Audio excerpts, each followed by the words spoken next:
يابا السلام عليكم حبايب قلبي، شلونكم شلون صحتكم يا بعد عمر؟ اليوم عندنا هذا الفرخ ابن الفرخ زور علي اني اني والوحش يا بعد روحي، طلبته بجروب تحكيم يعني ذبيت وراه 10 بصمات مشقد وما اجى يا بعد روحي، وشوفوا التزوير يا بعد عمري.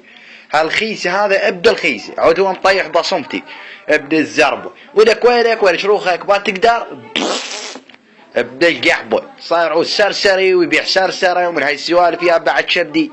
شوفوا يا بعد عمري، شوفوا التزوير مال تباعه او عنه مو ما يقدر لي يزور علي عود هو بصمته طايحه ابدا القحبه.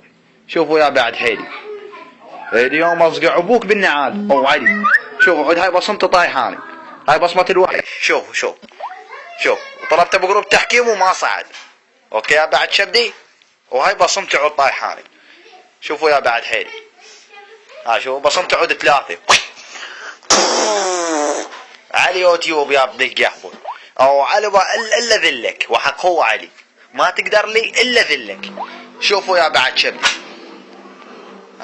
شوفوا الوحش. شوف تب خضوعك على يد الوحش، رفعت الجلسه زباله. خضع ورضع. شوفوا ولا بصمه خاضع بها هذه، شوف ولا بصمه طايحه. شوفوا وحق على ابو الحسن مستمرين وزور علي ابن الزربه. يلا يا بعد روحي، الله الشاهد هم ذولا الطاية مال تشاد اطفال تشاد ذولا يا بعد حيلي او عادي. يلا سير تشاو يا بعد عمر.